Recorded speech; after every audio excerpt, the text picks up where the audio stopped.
Hello, everybody, and welcome back to Minecraft in our survival single-player world. Now, we're gonna pick right back up where we left off at the end of the last one, which is, now that we have beacons, we're gonna go do a big dig.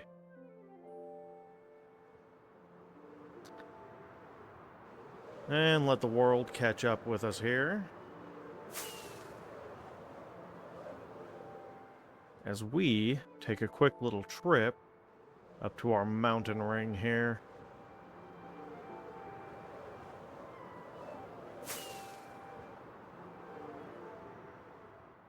So I got a little bit of digging done, or a little bit of tree cutting here done, but not a whole lot, all things considered, and part of that was because I was waiting until we had our beacons.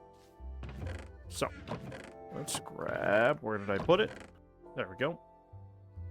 Some wood to work with real quick here. And we're just going to do that.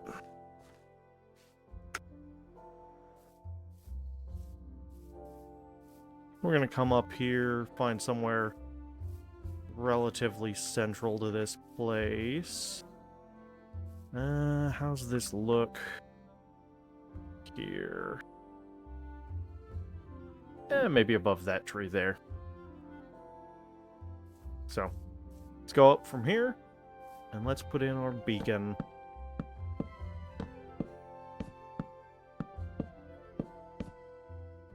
Okay, and I forgot to bring my beacon box with me. What am I doing?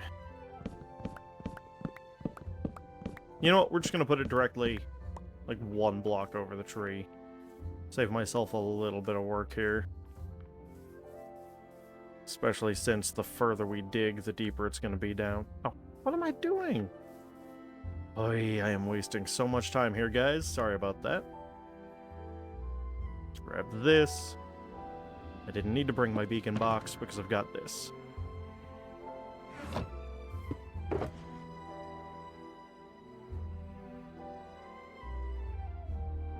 We need all the iron. We need these. Clean up after ourselves. This is going to be the first use of our temporary beacon here. Okay. So that'll be a beacon, so that's 1, 2, 3, 4.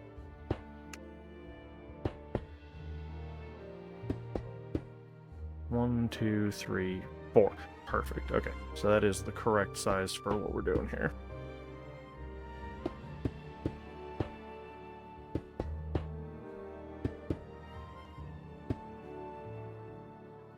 Okay.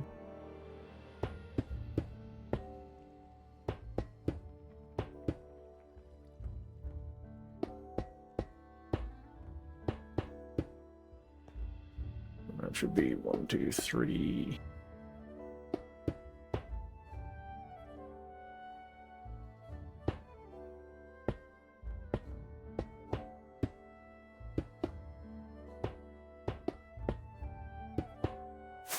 Oop, there we go.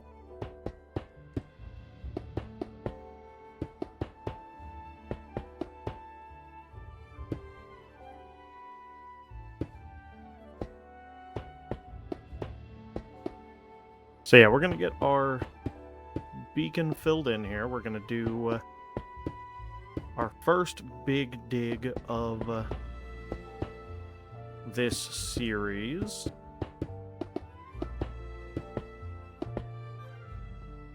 Which is clearing this whole place out and also down all the way to bedrock.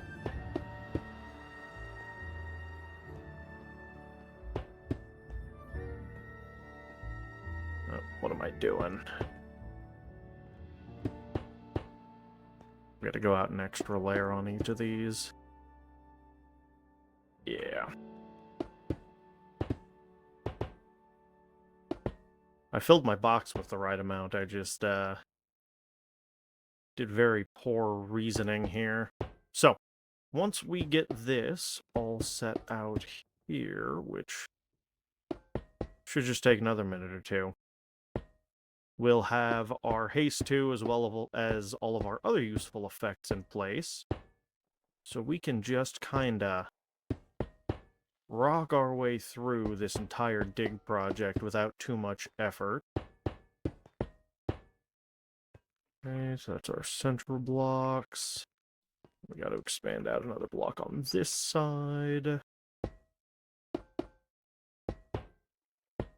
It's been a little while since I threw up a beacon this large. But man, it makes life easier. Perfect. Okay. Bring home the beacon and beaconator, and then we gotta really quickly grab our iron box.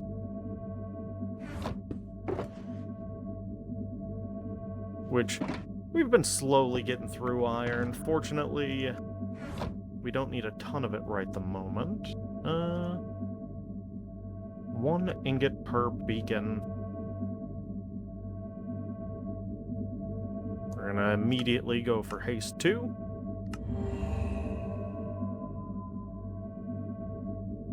On this one, we are going to put strength 2. On this one,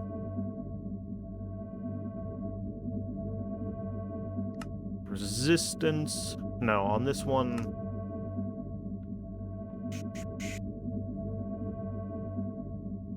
jump boost, because that'll decrease fall damage if we happen to fall.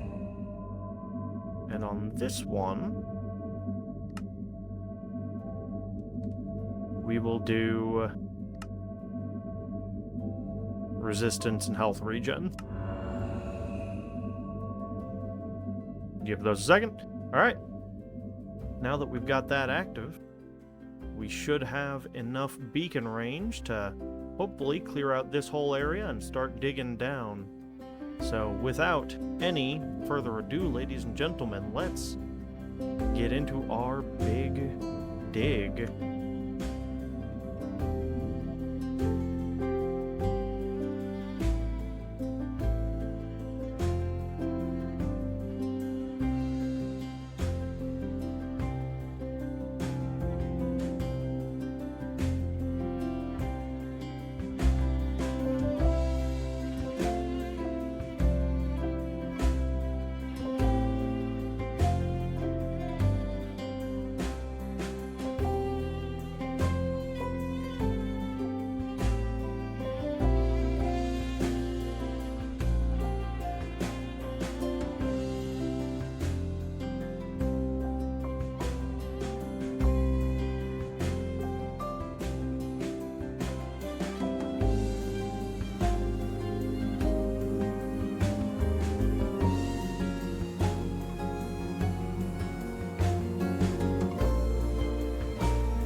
Alright, guys, we have gotten our dig started. So, we have cleared out, let's use free cam real quick, all of the Pale Garden trees. We encountered 3 creaking hearts. I think I accidentally broke one, so we've got 2 that we can use to make a resin farm elsewhere. I've started clearing out all of the uh, pale moss, which I've got to go pick all of that up on that hill, but it's going to be a little while before we get it all done. That said, I spent a lot more time than expected just clearing out trees here, so we're going to head to the Ender, we're going to repair our axe, and then we are going to get on with the rest of our episode. So, I will see you guys in the end, because I've got one more thing to share with you guys while we are there. So, I'll see you in just another minute.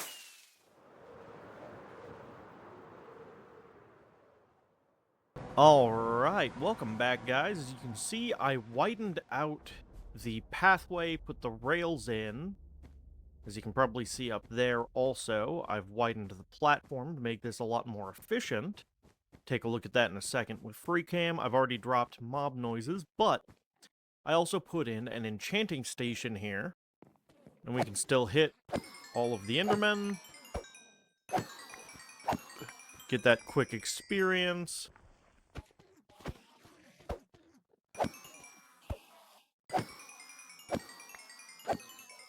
And more importantly... Yep, come on. Slightly regretting the width of this design, but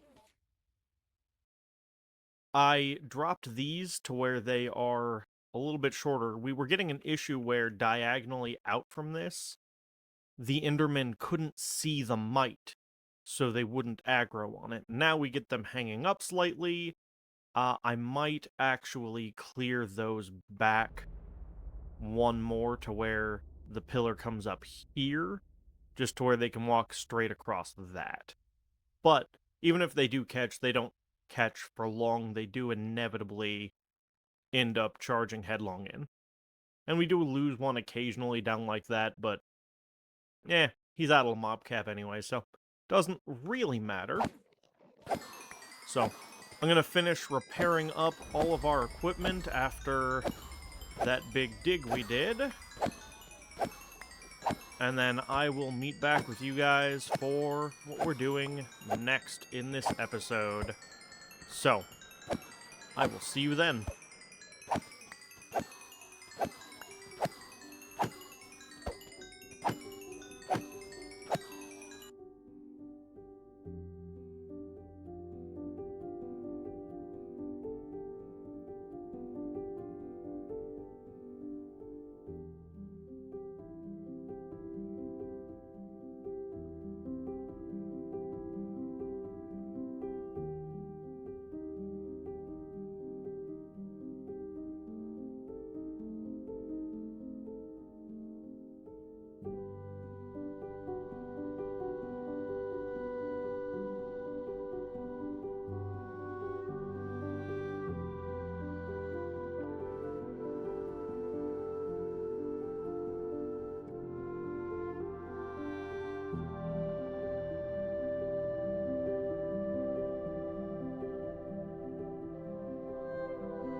Well, guys, I've got a little bit of a good news, bad news situation. The good news is I finished that cave spider spawner I was working on. So, this thing is working and putting out string, it's putting out our spider eyes, and it's also, of course, putting out cave spider heads. So we've already got 10 of these from the time that I've been running this. The bad news is, I forgot that I set up a general purpose mob farm, and we got a shulker full of string already. So the reason that I was working on getting string is because I need to make a bunch of scaffolding, because here coming up soon, I want to make a shulker farm so that we can never have to worry about storage again. So that's coming up on the list, but let's take a look at what I did after the initial dig on this thing. So this side is pretty easy. It's a straight shot. Spiders come down, they get pushed inward. There is a stair here in the funnel that pushes them up, and they meet at the center with the other stream, and once again we have a fence here which acts as a step which they can kind of get popped up by, and they end up coming in here. Cramming kind of forces them in, and it works. This side, not quite as simple because it has to do that 3 times, and I ended up having to expand out this chamber by 1 in each direction so that spiders didn't spawn touching the walls and go up into the corners. So, we have a little bit of a buffer situation. We have spiders that get stuck here, spiders that get stuck here, and spiders that get stuck hanging out here, but eventually they cram each other through, and we get our cave spiders up here. So, it works. We use our looting sword, and we get plenty of drops from them. The drops come out around the corner here in this little chest array. And, ooh, a couple more cave spider heads. So, that's honestly the predominant thing we're going to be using this for, is these, but it is good to have a second source of string for when we need it. That said, yeah, it was a little bit silly to build this. It wasn't strictly speaking necessary, but it exists now, and it's a better source of experience than the zombie farm, so we're going to count it as progress and move on with our lives. Anyways, guys, this has been a little bit of a weird one, but thanks so much for coming along on the adventure. If you're enjoying what I'm doing, I have playlists on the channel for Minecraft and the other games that I've put out.